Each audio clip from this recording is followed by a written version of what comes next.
talking about Von Miller. You want to talk about Yeah. OBJ shit? Yes, sir.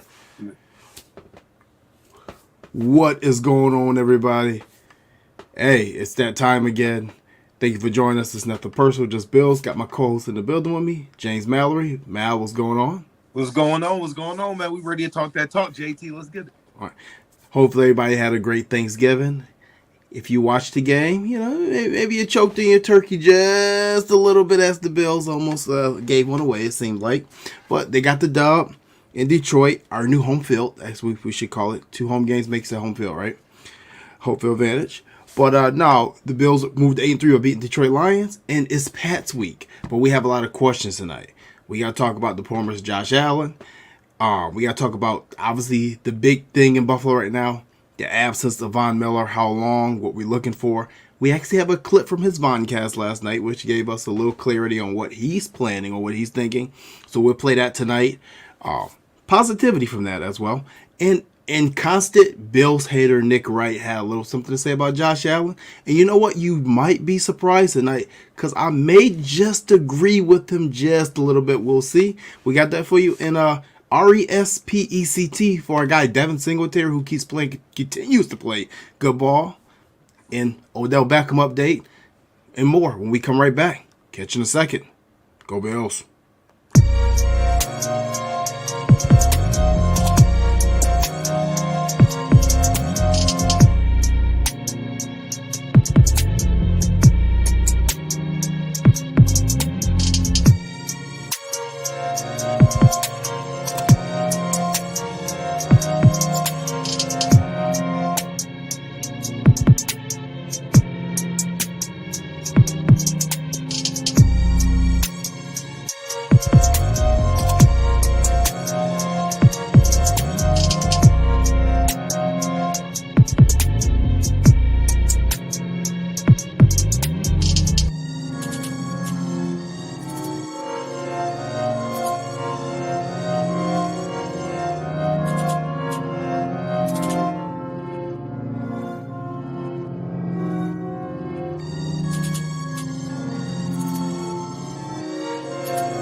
Yes. As we said in the intro, a lot of things going on in Bills Mafia right now and around the Buffalo Bills.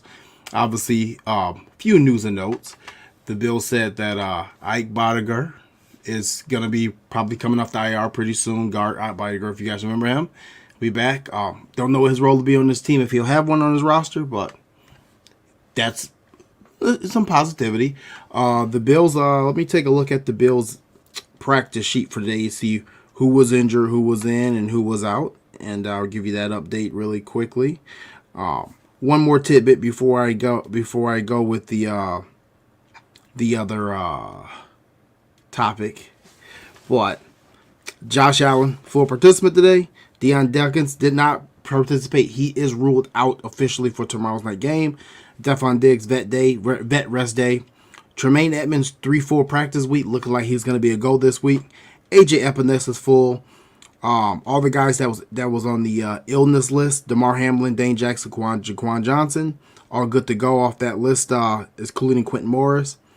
Everybody's full. Only 2 people out, Von Miller and Quentin Morris is still questionable, but he was a full go today, although that was only a walkthrough. I was going to say, we basically got everybody. It was full go today, but those 2 that's basically we know out, right? Yeah, pretty much. Yeah. So, Okay. and what's going on, everybody tuning in? Thank you for tuning in tonight. Make sure you hit that like button, subscribe if you're on YouTube, and share the show if you're on Facebook or on Twitter, retweet. So, yeah, a lot going on. Obviously, we're not going to talk about, the Bills Lions too much. It's too far away. It's like eating, Thanksgiving Day leftovers. Now you're probably going to have salmonella poisoning if you are. So please throw that out if tomorrow's your garbage day. But we'll recap it just a little bit. Obviously, the Bills defeated the Detroit Lions on Thanksgiving 28-25. Tyler Bass hitting the game-winning field goal. Josh Allen making an unbelievable throw at the end to Stephon Diggs. But James, what you think about the game? What you think about our defense coming alive there, seems? And I think Dane Jackson's getting a lot of hate right now. I kind of understand it. Yeah, I love the grit, man. I know I'm very positive, and that comes from me playing, being a player, and just looking at things. I look at it as like, okay, I want this team to be battle tested going into close games and be able to deal with adversity, right? So when we get in the playoffs, we know what we're going to get when this team hit adversity. You know, if you whoop on every team, right, you get to the playoffs, you hit adversity, we don't know how they're gonna respond. You know what I'm saying? So when we get a team that's battle tested, they winning these games. These games in the past will be losses for the former Bills, right? Right. These games will be like, man, we could have had this, we should have, we let this slip away. Those are games we just let slip, like Jacksonville last year, right? Where we let that game get away. I don't think this year's team will let that game get away. It'd probably be an ugly loss, yes, but I don't think we'll be able to let it get away. I don't think we'll let it get away. So I'm encouraged. You know, everybody hit those patches during the season when you just don't play that well. And I think that's what we're doing right now. We hitting a little rough patch. Yeah. So I mean, like I said, they got the dub. As I say, the point of the regular season is to collect and stack wins. Now, mind you, there are some teams out there that look like frauds at times, i.e. the Minnesota Vikings, that you just, no matter how many wins they stack, you don't believe in them. The New York Giants. I don't think the Bills they're not on the level of the New York Giants or Minnesota Vikings at this point, even though the Vikings beat us, so it kind of seems like it's kind of crazy saying that. But at the end of the day, listen, stack the W's, fight for this home field advantage, and I got a little tidbit on that today too that I want to talk about tonight because I'm, you guys know how I feel about that home field advantage thing in Buffalo. But they got the W. It wasn't pretty. They made it a lot harder than I felt it needed to be. But much respect and much credit to Detroit Lions. We said going to that game that credit them and respect them. That's a very tough and gritty football team. They're built in the motor of Coach Dan Campbell, and they played a hell of a football game, and they almost won. But almost only counts in horseshoes and hand grenades. So they took an L. Yep. It is what it is. The Bills got it done. But obviously the biggest news of that game was superstar defensive lineman Von Miller going out. And thankfully we're hearing it was not a torn ACL because I think that was all in our minds when he first went out, with the injury all week. Hopefully it wasn't an ACL, which would have been season ending. It is a lateral meniscus tear. They did not release the severity of it. But what they did say is obviously it's something that he possibly most likely will be able to play through. Now, how it affects him playing, I'm not sure about that. That's going to be waiting to be seen. But he will be able to play through it, it seems like. And actually, speaking of that, I actually got a clip from his Voncast last night where he kind of gave a little update on how he's viewing it. And I think this is a very positive sign for Buffalo. So we'll play this now. This is for Von Miller's Voncast last night. I did get hurt. The news is not the best of news, but it's definitely not the worst of news. It's kind of like in the middle. I didn't tear my ACL. That was the huge, part of it. But I do have some lateral meniscus damage, and it's going to have to be addressed. But I do feel like I can, play through that. So I'm just going to wait a little bit, let the swelling go down for about, 7 to 10 days. And, hopefully right before the Jets game, I will be back.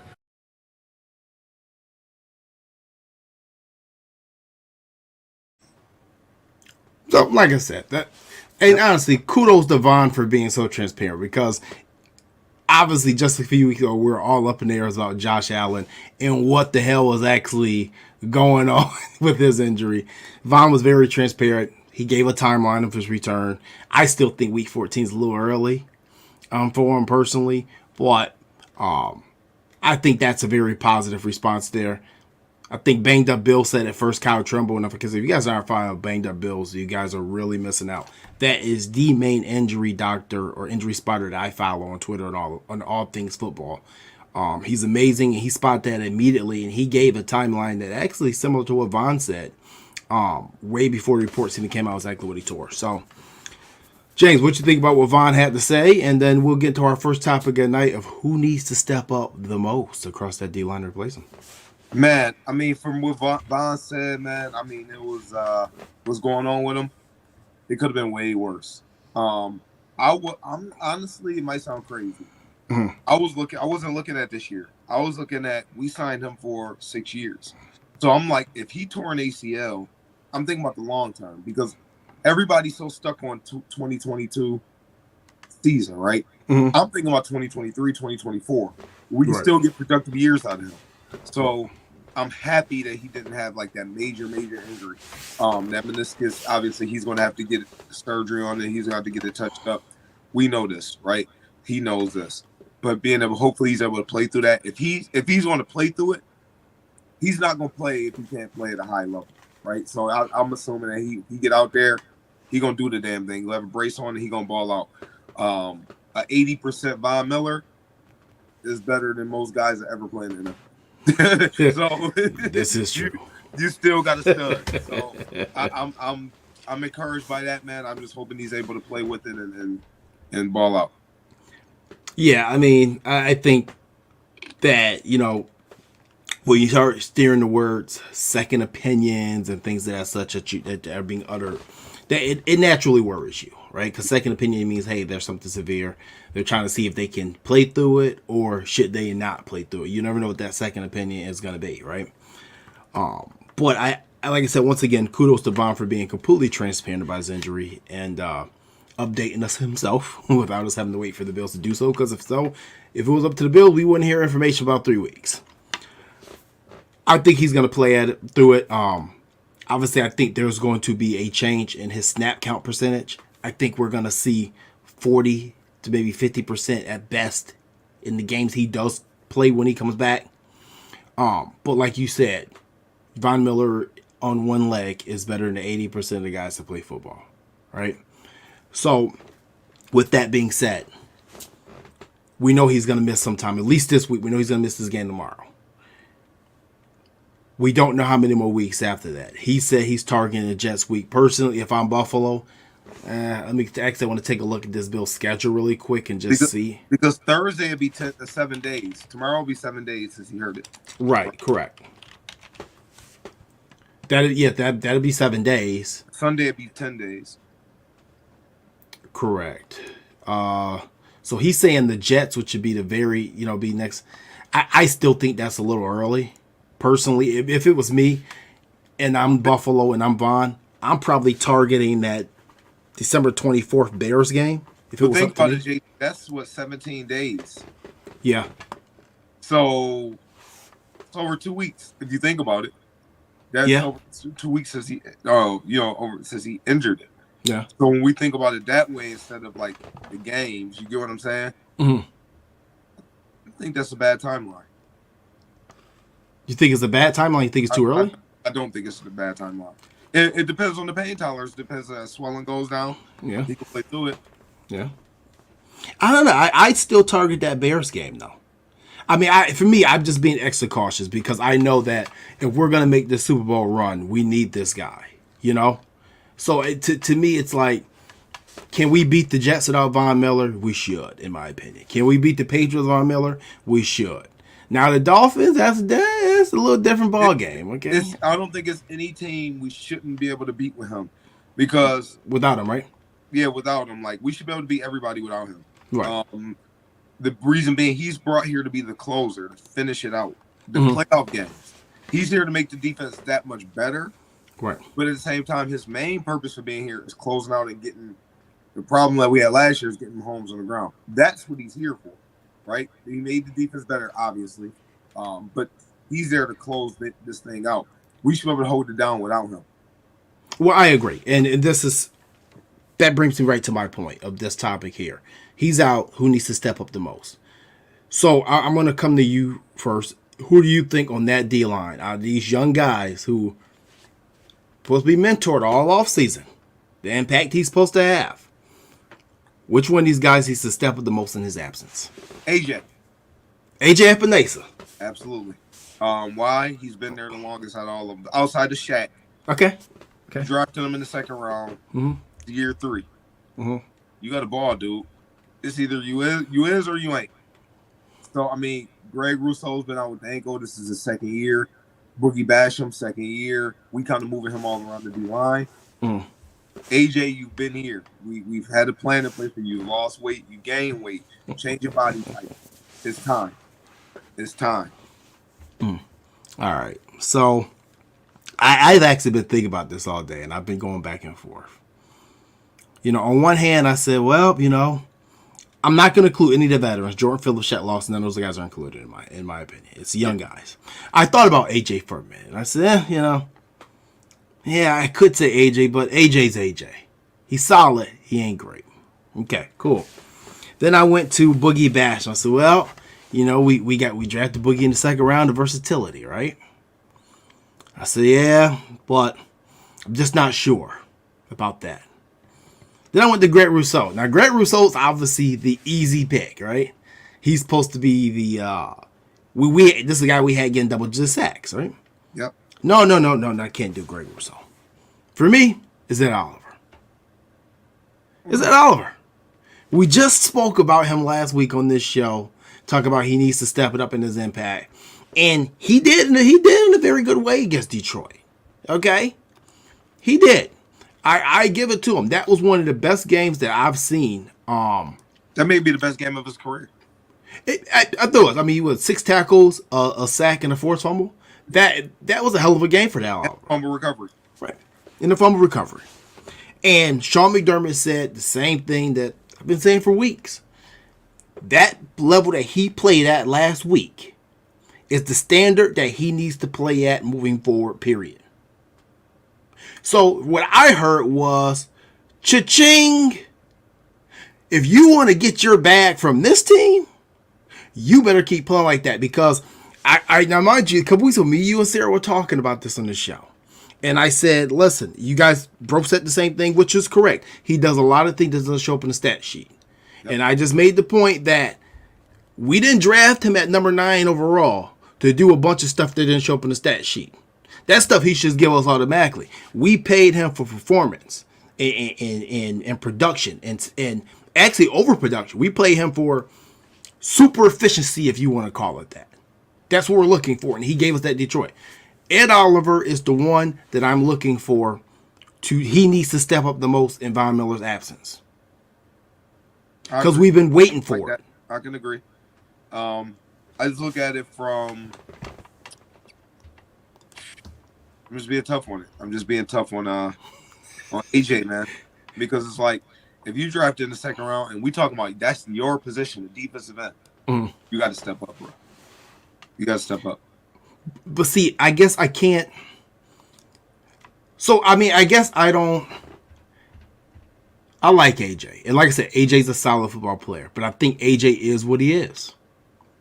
I think AJ Epinesa is in the modes of, if you want to go from just former Buffalo Bills players for transparency for the fan base and people listening to the show and watching, he's in the mode of Phil Hansen. He's in the mode of Chris Kelsey's.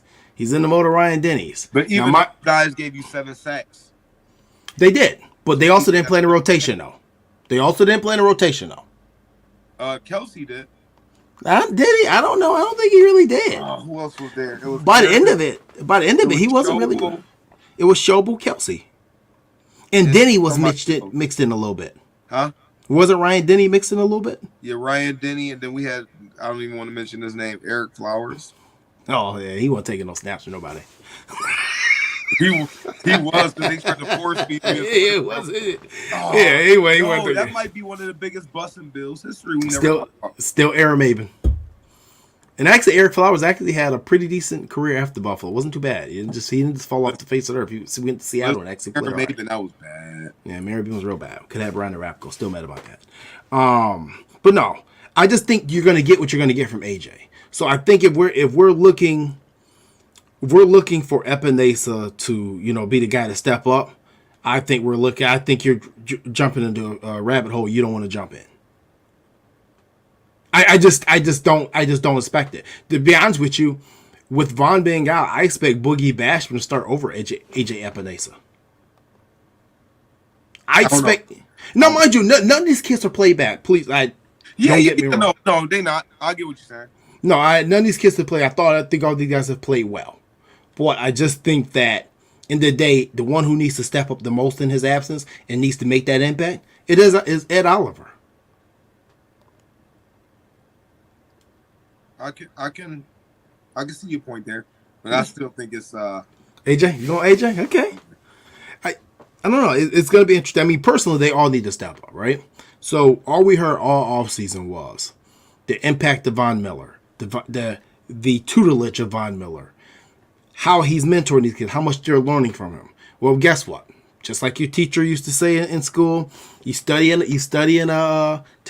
textbook, study these 7 chapters, right? So now we're through training camp. We're halfway through our textbook. We're in the middle of the year now, right? Second semester. Going into the third semester, and teacher says Thursday night, pop quiz time. Well, this is the pop quiz for the kids. There's no excuse. All these guys are high draft picks. Russo, first round pick. Ed Oliver, first round pick. Boogie Basham, second round pick. AJ Epinesa, second round pick. These guys are premium picks, and they're all young. There ain't no excuse. No one's a rookie. You've all had playing time. You've always seen what other teams have got the offer. And if you want to go a little further, Jordan Phillips, second round pick, Shaq Lawson, first round pick. There's no excuses. no excuse at all. There's zero excuses. Yeah. You guys are all talented. You're right. You're 100% right. That's why I'm really not tripping on it. Like I'm cool if they keep them out a few games. Right. I'm good with Well, and that's my point about like not rushing them back, because with all those premium picks we used on this defensive line, back to your point, he was supposed to be the closer. Not always the pitcher going 9 innings. We're not supposed to be leaning on him. Not like that. No. These guys are supposed to be ready to go and they're supposed to play. It's as simple as that. There's no excuses. The Bills have 3 games lined up versus 4 games if you include the final game against the Patriots, against AFC East division opponents. And that's their opportunity to take back the AFC East and completely win the division. Now, you guys know my stance on it. I could care less if they win the AFC East or not. It doesn't matter to me. Just getting to the playoffs healthy is all I care about. Home, away, doesn't matter. Play in Antarctica. I know a lot of people don't agree with that stance. Just my personal stance there.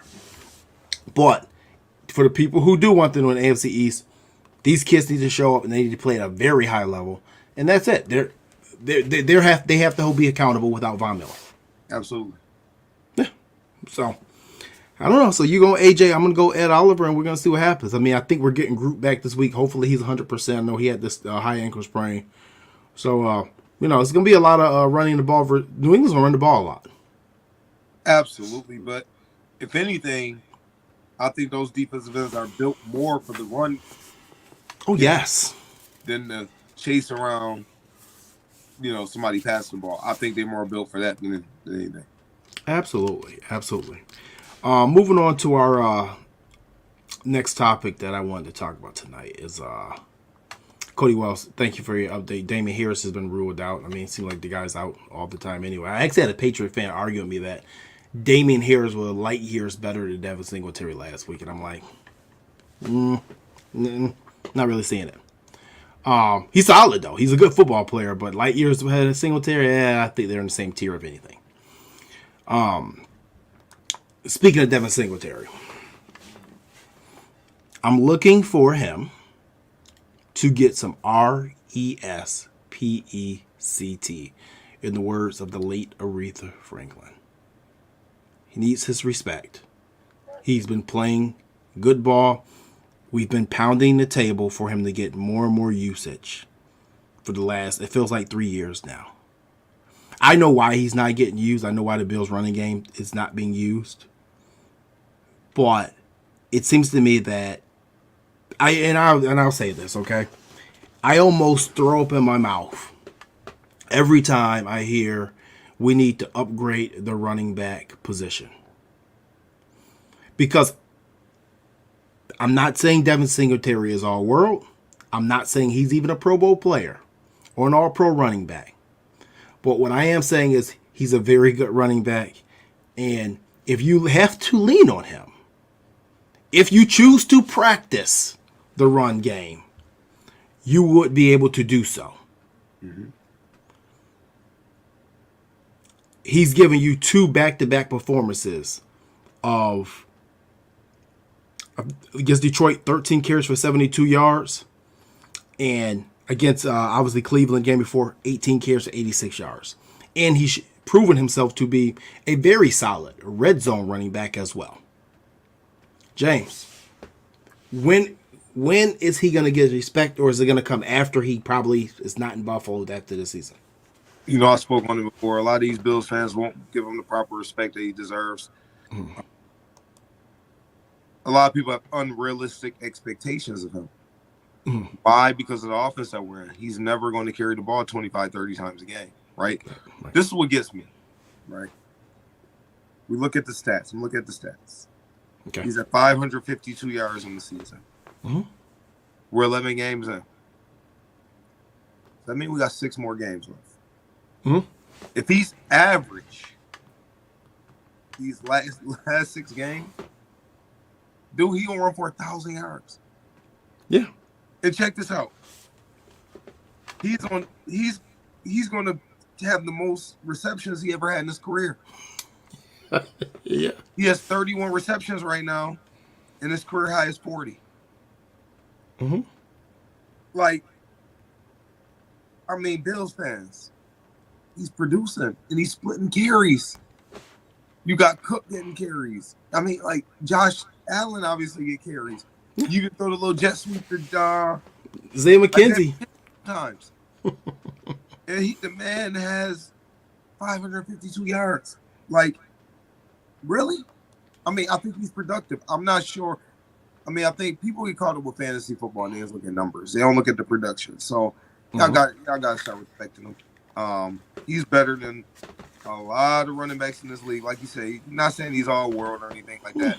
So he's a really good football player. Period. He's a good football player.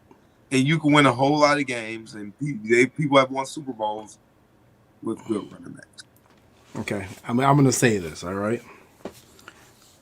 There's been a lot of teams that have won the Super Bowl leaning on solid running backs. There's been people over the years, I can give you names. James Starks, one you know, right? Dorsey Levens. You're back to the Packers time. Damian Williams with the Chiefs a couple years ago. Okay? There's been teams that have leaned on running backs that were afterthoughts for most fan bases. And there's been teams that had star running backs like Adrian Peterson and these and players like that didn't sniff a Super Bowl. Think about the Hall of Fame running backs who have won a Super Bowl. Yeah. Yeah, there's a lot that have not, and there's a lot who didn't even get to a Super Bowl. Okay, because it's better when you have a solid running back and you don't have to allocate premium money to it. Okay, let's just be honest about it.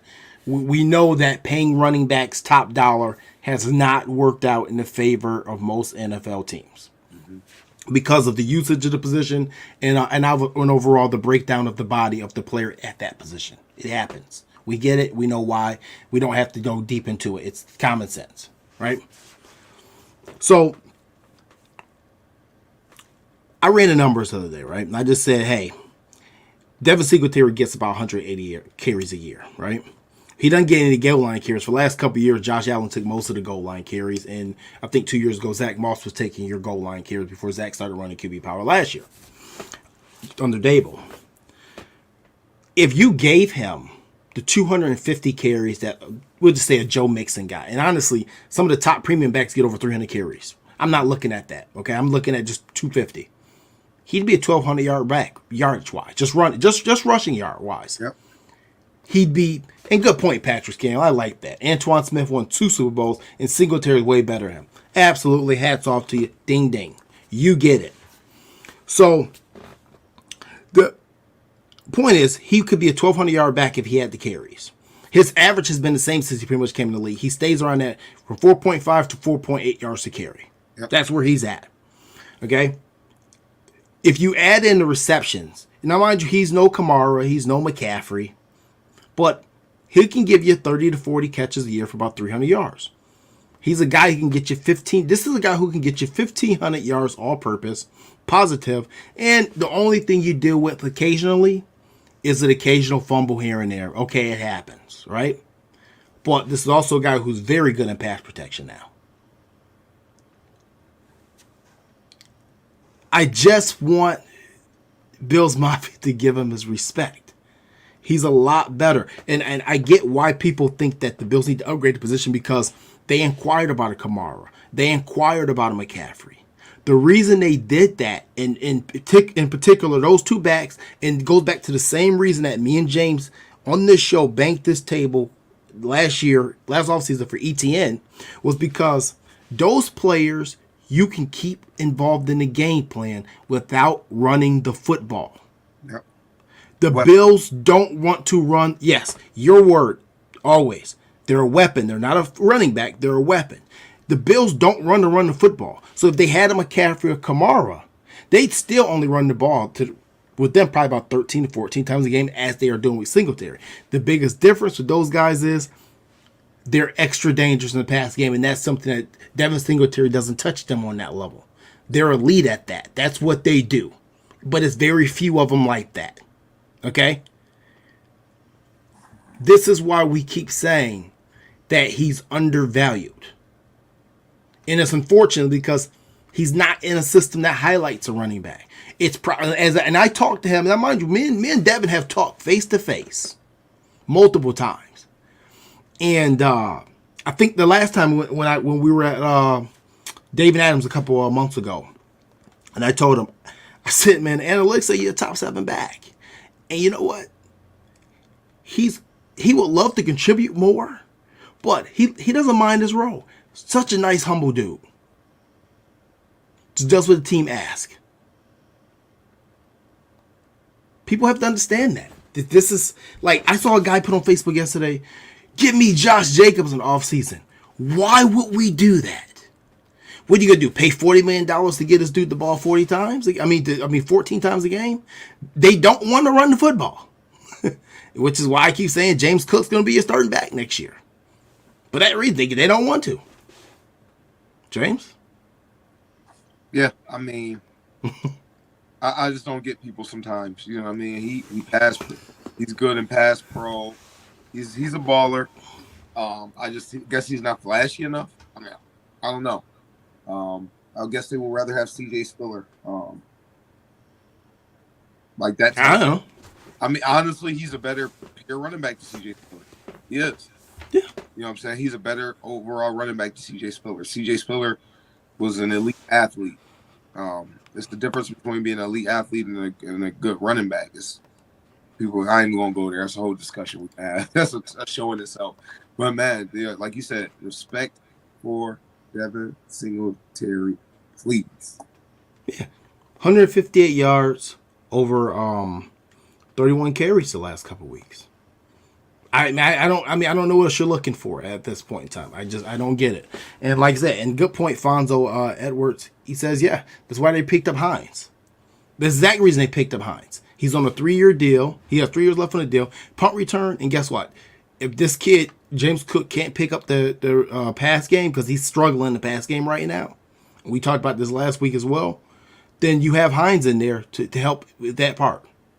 So, I mean, at the end of the day, like I said, man, I love the kid, man. I think the guy is, I think he's dynamite, and I think he's very underrated. And I keep saying that if we win this Super Bowl, or we go to one, he's going to show out. He's going to show up, and he's going to show out. And there's going to be a game in these playoffs where Allen's going to struggle possibly like he's struggling right now, and you're going to lean on Devin, and he's going to open a lot of eyes. And at that point in time, if we win it, and he shows up and shows out, he's going to be looking for his bag, and it's going about time we appreciate him. He's going to be gone. Yep. Agree. He's going to be gone. So, I mean, like I said, man, the kids play a great ball. He took the lead role on, completely role. I don't know why we've been waiting to give it to him, but, man, shout out to Dev Singletary, man. He's a motor. Keep doing your thing, man. So, obviously, we have a little bit of a Odell Beckham update. Obviously, the first update was he was removed from a flight from Florida last week. Obviously, the reports were kind of weird. It was saying it was a medical emergency. They say he was moved because he's losing in our consciousness. He refused to put a seatbelt on, but then he didn't. He left without any issue. That didn't make any sense. His attorney came out and said that it was an overzealous stewardess, and I'm gonna kind of lean to believe that, because if the dude was in and out of it drunk or something like that, it probably been on TMZ by now. So, yeah. Other than that, he's scheduled to visit the Bills on Friday, and then Dallas next. I don't know if he's still visiting the Giants. I believe he is, but Thursday. Thursday Giants. He's there tomorrow. Bills Friday. Dallas Monday. Okay. Courtney Vaughn is down to Buffalo and Dallas. It makes all the sense in the world to me. James, what do you think about this visit? What do the Bills need to do? And one interesting note today, the Bills did restructure Travis White's contract. They said that they were loan operating costs. They were at $363,000, something around that area. And they freed up another $2.5 million. Is there something? Do you think there's something to that, James? Could be. I'm cool with I'm in the minority. We sign them, cool. We don't, I ain't tripping. To be honest, because a lot of people are expecting a whole lot out of a guy that's coming back from his second ACL tear, and he tore it less than a year ago. So I mean, it's a lot of expectations there for a guy who's still coming back. So. We got to answer Fonzo's question. We cannot forget that about McKenzie's performance. We'll do it right after this Beckham segment. Actually, that's a good question. We got to talk about that. We jumped on Isaiah, so we jumped on something. We got to come back. We got to come back with it. We're talking about exactly what we're talking about. Yeah. Exactly what we're talking about. Roy Collins actually a very good question on YouTube. Actually, do you think visit means workout? Do they got to make sure he's healthy? Usually, visit means you get checked out. You know, I mean, he'll have to pass a physical. He can't sign here without a physical. Mm-hmm. He'll have to pass a physical to be able to sign here. Mm-hmm. So I doubt they're gonna work him out. That he ain't working out for nobody, man. No. You're not gonna visit 3 visits in 4 days, and you work out. That's not gonna. That ain't happening. So, listen, man, I'm a little worried now. If you had asked me about a month ago, I would have said Odell Beckham will be in the Bills uniform. And I would have gave you 97% positivity rate from OJT. Well, now I'm a little worried. I'm a little concerned. And the reason I'm concerned is not necessarily Buffalo. It has nothing to do with the struggles, because if I'm Odell Beckham and I'm sitting at home and I'm watching these balls that Isaiah McKenzie's getting, and these things are flooding to the ground or getting picked off or getting dropped or whatever, I'm going to say, those could be my 8 catches a game, right? So I'm going to say, hey, I fit right in that spot right there. That's what I'm going to say. So that I'm not worried about that. I'm worried about the Dallas visit. And the reason I'm worried about the Dallas visit is because it's Dallas and it's Jerry Jones. And one thing we know about Jerry Jones through all these years is good old Jerry knows how to put on a show. Oof. So on one hand, on this table, right, we have Terry Pagula, Sean McDermott, and Brandon Beane. And then we'll add Josh Allen and Von Miller to that table. Okay, I'll add them to the table. This is what we got right here. This is almost like a college recruiting phase, right? And then on this table, we got Jerry Jones, Stephen Jones, Mike McCarthy, Dak Prescott, and Ezekiel Elliott. And let's throw Micah Parsons in there, right? Well, okay, it's teetering, right? It's kind of balanced. But then you get Jerry Jones, the showman, and that big stadium, and that star on the helmet, and that weather, and the last factor, that no state income tax, where he can keep a good portion of his money. I'm worried. I felt he was going to the Cowboys all along. You know, when you and I spoke, Going there all the way along. Mm. We do a little prediction on this. Go ahead. Just go and drop it. You go first, or I'll go first. You go second. Okay. So, what I would have to say is I think he's going to sign with Dallas on a 2-year deal. Mm-hmm. I think he's going to get there, and when they hit a rough patch, I think all crap is going to hit the fan.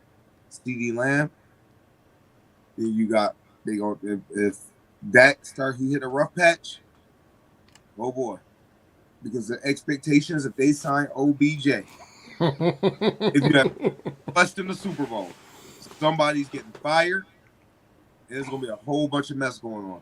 If you sign OBJ, you got to win the Super Bowl. Dallas, you have to. Now, yeah, not next year. Now, that's a now move. You got to do that now. Then you got Zeke, and then you got what's the name in the backfield? What's the other one name? Tony Pollard. Tony Pollard, the better one. I think he's a better back right now. Tony Pollard, you got to win. There ain't no excuse. So, I think they got to come with it. So, I think he signs with Dallas 2-year deal, and I think I'll say a playoff game is going to be a bit of a mess. All right. I think you know, I'm going to be honest with you. I've gone back and forth with this, and I've given you my whole spiel of why I think he would sign with Dallas and the show and everything like that. I think Odell Beckham's a lot smarter than that. I think Odell Beckham is a guy who was raised by parents who compete in athletics. Odell Beckham's dad was a professional football player. And he made the right choice last year going to the Rams, didn't he? And he had a lot of people looking at him. Made the right choice. And Vaughn was included in that. I think he's going to make the right choice again. And I actually do think that Buffalo freed up that money to sign Odell here. And I wouldn't be surprised if they give the 2-year deal. And honestly, it would work in Buffalo's favor if they gave a 2-year deal. Because you're so cash-strapped this season, you can make that base extremely low. And make it incentive-laden, right? Then you got him for next year as well. I think Odell Beckham's still going to come here. I'm going to stick with my gut feeling. And maybe I'm wrong. I could be completely off base. Who knows? Maybe everybody's wrong. Maybe he goes to the Chiefs. 50 right now. Whatever it is, OBJ know where he's going. But I think it could go either way right now. I really do. And Early Wild says, get ready for all hell to break loose then if Dallas not win the Super Bowl. Yeah. You know, I think he's still going to sign here. I really do. Because I think overall, even though there's a show in Dallas, Buffalo's a different mentality. It's like, listen, we're trying to get this done. And I think that Odell is, like I said, he's a lot smarter than people give him credit for, especially when it comes to his business decisions. See, I think we were talking about this earlier on the phone, and people get him very they mistake him for a lot of things. And one of the things they mistake him for is being this type of diva or this guy who wants all the attention. That's never been him necessarily. He's just a guy that he's a superstar. He was born to be a superstar, and that goes further than the football field. He's a figure that people just gravitate to. You know what I'm saying? He's a star in himself. And I don't think people like that. And I think his passion for winning the game and wanting to win, that matches with Buffalo. The way he attacks the game and goes at the game, that again matches with Buffalo, and it matches with Allen, and it matches with Diggs. He's not here for a show. He's here for a ring. And I still think that the best bet to him getting a ring will be Buffalo. Even though that the road in the AFC will be a little bit tougher than the NFC, how could you trust Dak Prescott and Mike McCarthy after seeing what you've seen the last couple of years? The Bills are 13 seconds away. The Cowboys ain't never been that close. I'm with you. I hear you. I wouldn't be mad if he signed here, but again, I really wouldn't care. To be honest. Well, I care. I care. And I care because that guy who just had 6 catches for 96 yards and a touchdown this week probably won't replicate that tomorrow night. Or the week after that. Or the week after that. Oh, JT, you talking that talk, JT. You in one of your moves. You ready? No, I'm not in the mood. That's why I care. Yeah. No, because I'm going to tell you why I don't care, not to cut you off. I think we should have more than enough talent to win the Super Bowl. I believe we have more than enough talent in the receiver room to win the Super Bowl now. I may be in the minority. I think John Brown could come in and give us something in the slot. You can't tell me otherwise. I really do, man. A power, you can run routes. Now, it's the expectations, right? If you expected him to come here and be a 1,200-yard receiver again, it's not going to happen.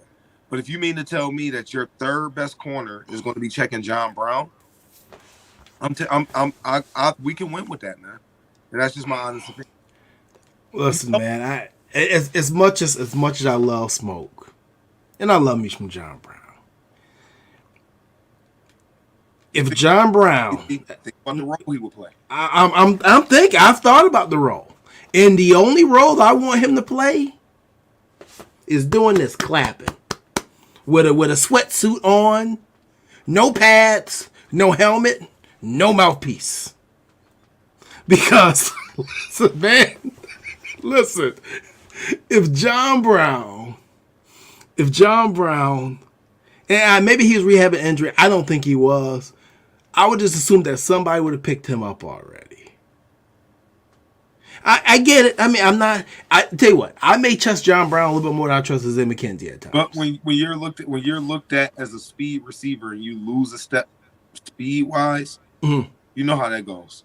And then you banged up last year.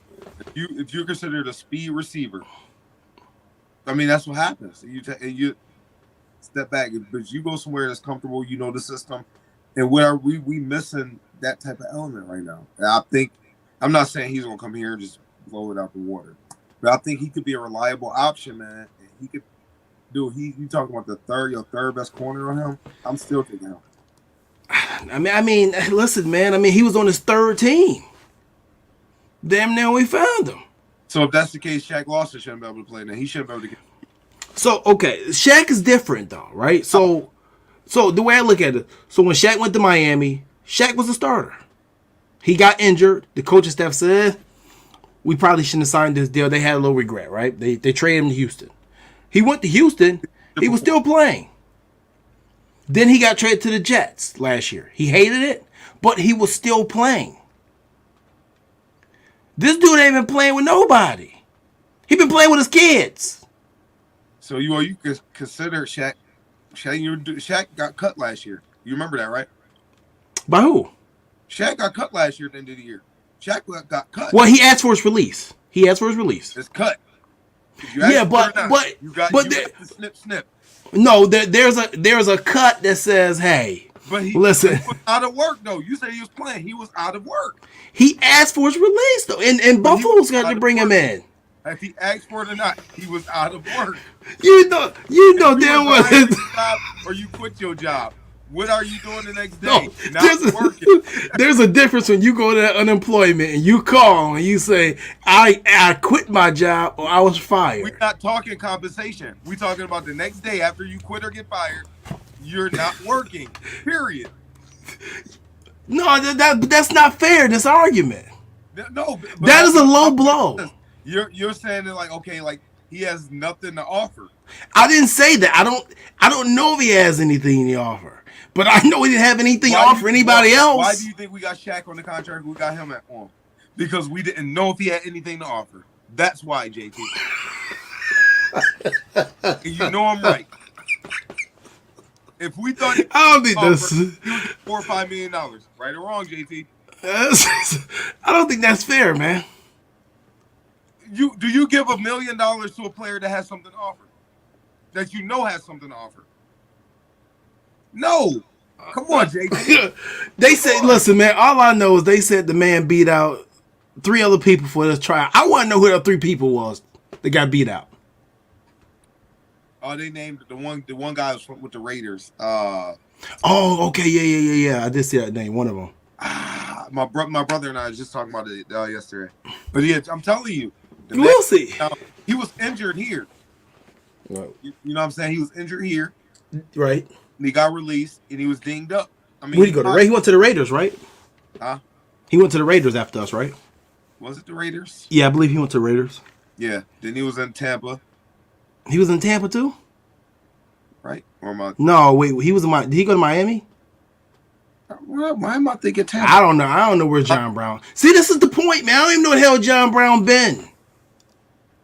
Listen, that's fine. I'm telling you right now. All right, JT. All right, I owe you pizza.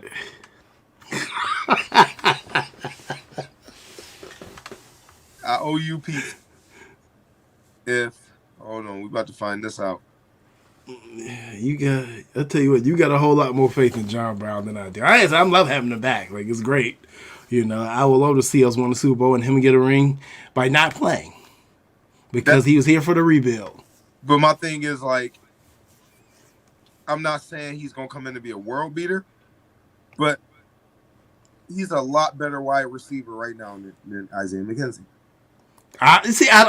But we don't know that though.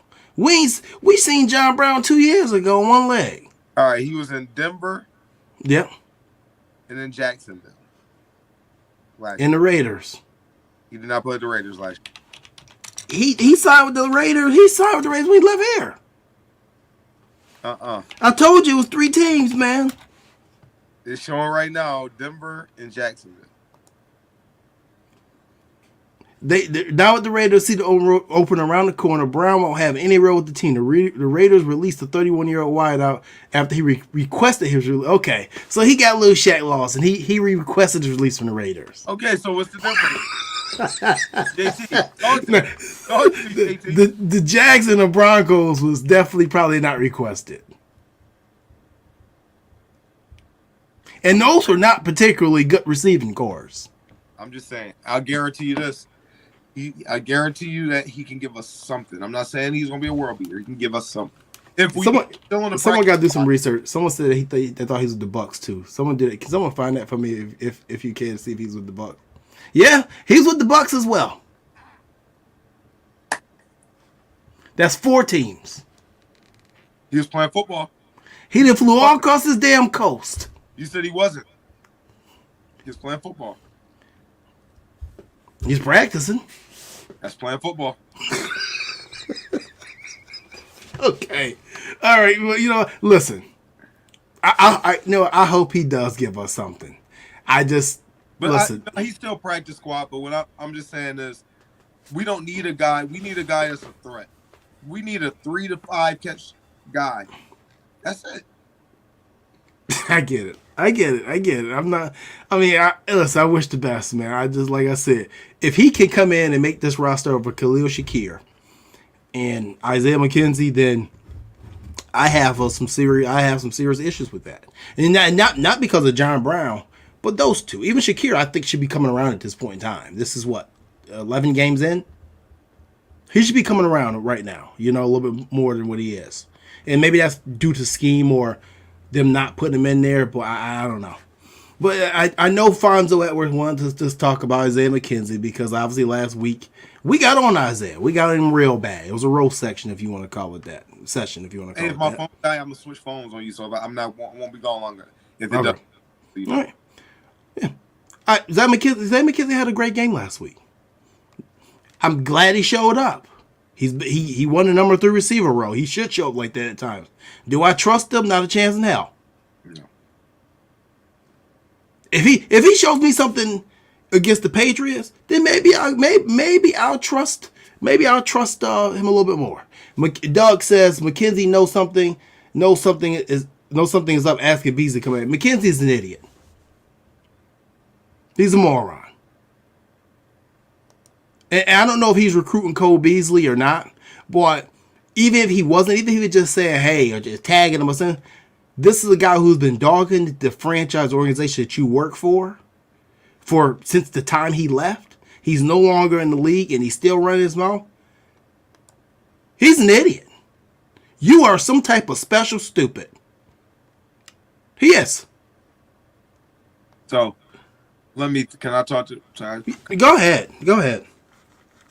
What was it? It was Alfonso, right? Vonzo, he won't know what you thought about the game.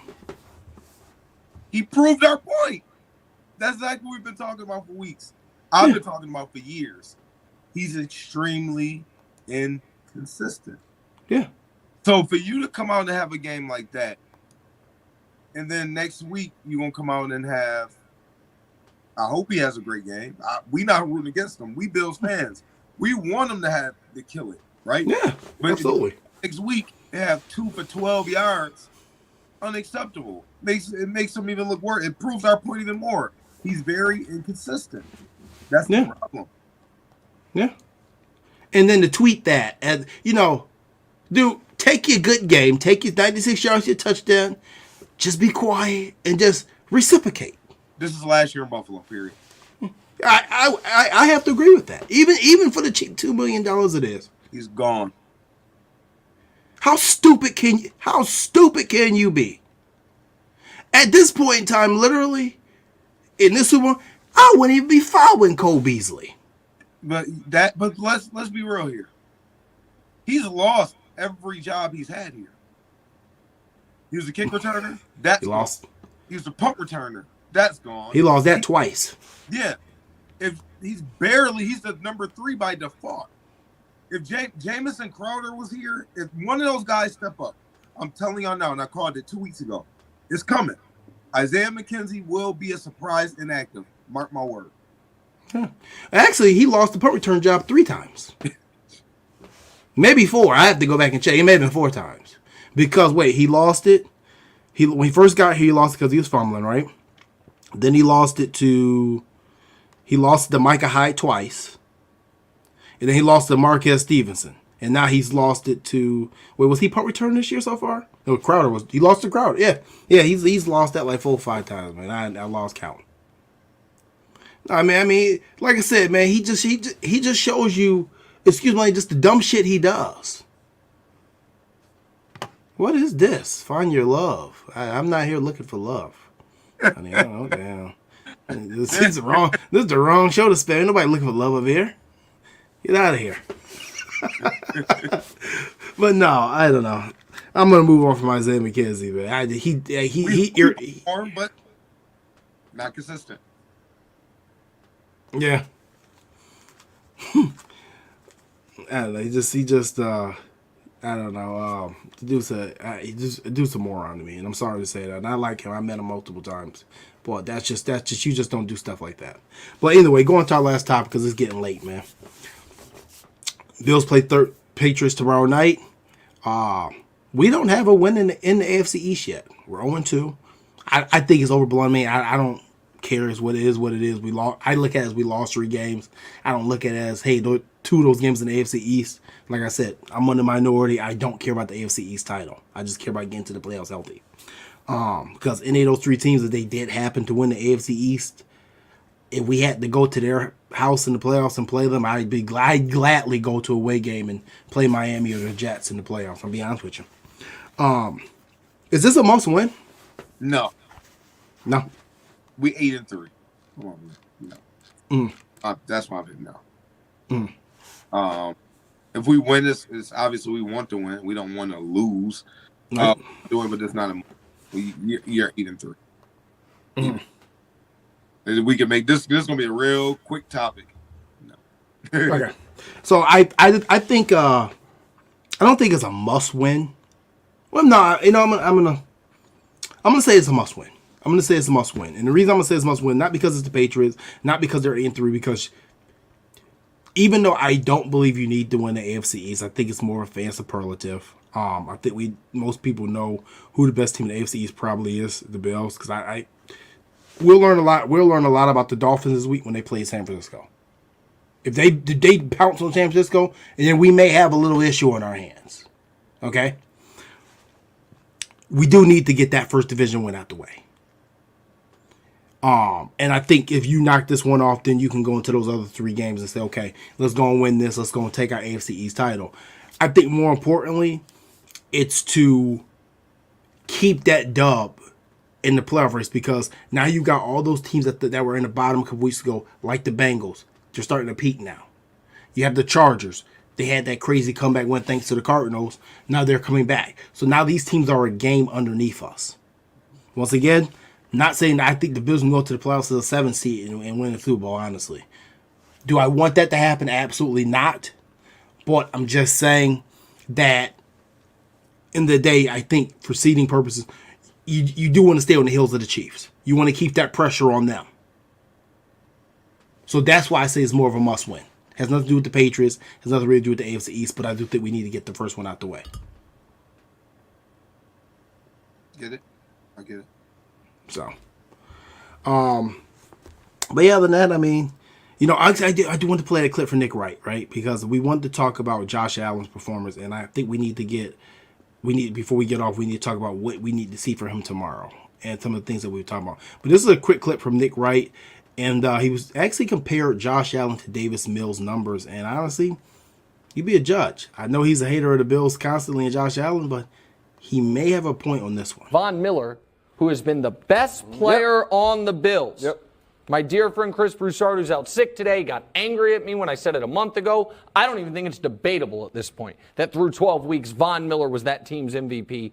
Von Miller, we don't know how hurt he is. I know initially they thought it was season ending. Now they're optimistic maybe it's not. Either way, it's a problem.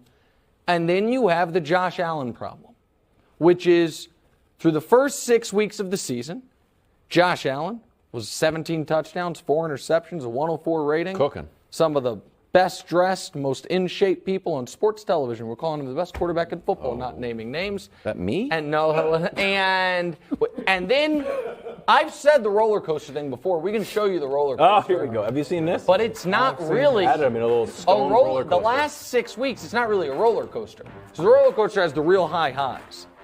The last 6 weeks, that's half the season up to this point. Let's show you Josh Allen's numbers compared to Davis Mills. Oh, it's the Spider-Man meme. They're the same. Okay. That's the last 6 shocking. weeks. That's Josh Allen and a quarterback who just got benched for, you know what? I don't remember that fella's name.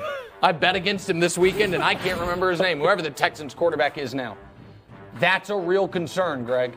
And so, yeah, it was an important win, but I don't know how any Bills fan can watch that game and watch this team the last half of the season and feel like they are anywhere close to the team they thought they were at the beginning of the year. All right. So, obviously, we know Nick Wright is known for poaching on the Bill, or pouncing, as I call it, on the Bills Mafia, getting reactions from him, right? And the first reaction of Bills fans is naturally to say it's Nick Wright, right? I actually agree with him on this one. I agree with him. And the reason I agree with him is because I've been saying it the last couple of weeks, right? My biggest concern with Josh Allen is the fact that he's not taking what the James' phone died. He'll be back. My big concern with it is that Josh Allen is not taking what the defense gives him underneath. And this has directly affected the numbers of Dawson Knox, I believe. I think it's also directly affected the numbers of a guy like Devin Singletary, or the running backs in the passing game as well. The second point of it is he hasn't played particularly well. And outside of the red zone's concerns, his arm being injured has nothing to do with his red zone interceptions. Right, so if we're going to use the injury as the debate topic, right? He injured himself against the Jets on the very last play of the game, or second to last play of the game. He didn't play particularly well against Miami. He didn't play well against the Jets in that game as well either. And this week in Detroit, I also don't think he played well. Minnesota, I'll give him a pass. That's the first week after injury. You actually have to learn how to play with that. If Josh continues to play at the level of play, that he's been playing at in recent weeks, this team will not go to the Super Bowl.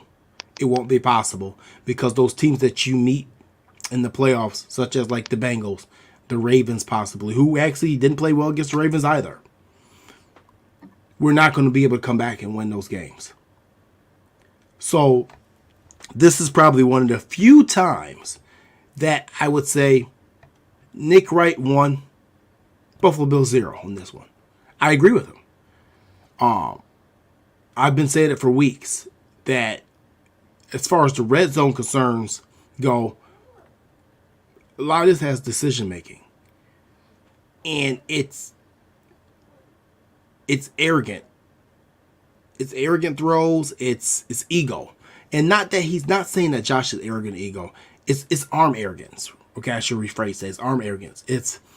He has the strongest arm in the league. He has maybe one of the best arms in the history of the NFL. And he thinks he can make every single throw. And he does. And he attempts. And very Brett Favre-ish, I should say, you have to live and you die with it. And a couple of these games we've died with Allen's arms. So, like I said, James, I was reiterating that, I normally don't agree with Nick Wright, but on this one topic, the numbers don't lie. And all those numbers are not necessarily from the injury. He's played bad football. One thing we got to do as Bills fans, we've been waiting on a franchise quarterback for a very long time, right? Mm-mm. And then now it's like, when it's time to hold Josh accountable, it's like it stings some people like, well, he's not playing that well. We'll make an excuse, me included. And he's not playing that well right now. And I think every year he goes through a span of games where he's just not playing well. And I think right now he's going through one of those. I don't think it has nothing to do with his elbow. I think it's just he's not playing well, and he got to pick it up. I mean, if you compare stats to Davis Mills, it's not good. You know what I'm saying? But it also speaks volumes to the team around you. If you could still win with stats like that, it's encouraging for the team around you as well. Exactly. Because if this team was fully dependent on Josh, as I would say, how the Packers are dependent on Aaron Rodgers right now, you'd be sitting at 4-7. The Chargers, how dependent they are on Justin Herbert, and they're sneaking out wins. How dependent the Broncos were on Russell Wilson when trading for him and giving him that money. Look what's going on. So, like I said, it speaks volumes of the team, and this is why I said the other day, we can't always blame the Singletary, the Dane Jacksons, the DeMar Hamlins, the Terrell Dotsons of the world when your quarterback is your superstar and your quarterback is directly affecting the game plan that's being input. Your quarterback is directly affecting how many times you run the ball in a game. So if we're going to put everything on his shoulders, then we also have to put the accountability. And mind you, in the history of this game, it's always very easy to blame the quarterback for wins and losses, right? So I try not to do that. But the Bills are 8-3. If you had better play from Josh Allen, pre-injury and post-injury, the Bills should be 10-1. I'll give the Viking games, I'll give that one to L. The defense played, the secondary played awful against Justin Jefferson. They got beat, okay? Josh Allen played that game extremely injured. But other than that, no. We're not 10-1 because our quarterback has played poor. And he chooses not to lean on his running game. He chooses not to use his running game. And I think that's one of the key factors that we have to understand. The reason that the Bills don't run the football is because Josh Allen doesn't want to run the football. Yeah. Josh Allen dictates how many running reps we get in practice. So if he's choosing to practice the passing 80% of the time, then your running game in tune is going to suck. Which is at times why it does. So can we blame our offensive coach and our play calling? No. Because your offensive coach and your play calling is all dictated by your quarterback. Your offensive coordinator is going to start the game plan according to what Josh Allen wants, and he's going to call the plays according to what Josh Allen likes. That's just the way it goes when you have franchise quarterbacks. People used to always say, Jim Kelly used to call his plays at the line. John Elway used to call his plays at the line. Well, Josh Allen's at that point in his career where he's the biggest part of installing this game plan for the week. No one's giving Josh a pamphlet and say, hey, Josh, is what we're going to run. Josh is telling them, hey, this is what I want to run. This is what I'm seeing at the film session. It's different between Josh Allen 2 years ago and Josh Allen now. So the accountability falls directly on him. If I'm incorrect, man, please correct me. You talking that talk. You know what I mean? You got a franchise quarterback. He's going to – I mean, you think about how foolish this sounds. Bills Mafia. We've been waiting on a franchise quarterback for 20 years. We got one. Y'all been saying, man, why can't we have an exciting offense? We throw the ball. We got it now. Now people complaining about running. But how foolish would this sound? You have a franchise quarterback. He tells offensive coordinator, I'm not comfortable with play X, Y, and play Z. The game comes, offensive coordinator is stubborn to still call play X, Y, and Z because he wants to, but your franchise quarterback isn't comfortable running it, doesn't like it, doesn't feel good about it. What offensive coordinator is going to do that? One that wants to get fired, that's the one that'll do that. Yeah. You want to get fired, do that. Yeah. You know, so that's how that goes. That's what JT means by he's dictating. That's what it means. So, like I said, do I have full faith in Josh Allen? Absolutely. Do I still trust in Josh Allen? Absolutely. Do I still think Josh Allen will win multiple Super Bowls in the city of Buffalo? Absolutely. But at the end of the day, I just want to make sure that when we're harping on Dane Jackson and calling for him to be benched, and we're jumping on Devin Singletary and jumping on the run game, a lot of this starts at 17. We lost the Jets game by 3 points. By what was it? Was it 3 points that we lose the Jets game by? Was it 3? It may have been. I forgot. Close enough. It was close. But we turned the ball over in the red zone multiple times against them, the Vikings, and the Dolphins. And we lost those games based on our quarterback. So, end of the day, that's my point, is that we got to hold Josh accountable more than we have to hold the other guys accountable. So, end of the day, it is what it is. Still got faith in them. James, score prediction for Bills Patriots tomorrow night, man? I'm going to say 24-3. 24-3 Bills? Or I'm sorry, or tonight if you're listening to this tomorrow morning on Spotify. Yep, 24-3 Bills. Okay. I'm going to go, Matt Jones is coming off his best performance of the season last week. I think he threw for a total of 382 yards. Best performance of his career, possibly. Ramondre Stevenson still ran for 5.1 yards to carry last week. The offense is a lot better when he's running the rock. He's in the game other than Damian Harris. Not that Damian Harris is bad, but they're better. The problem with this game is you still don't have a number one receiver in New England. Now, Devontae Parker had 4 catches for 80 yards, but the volume is just not there for me.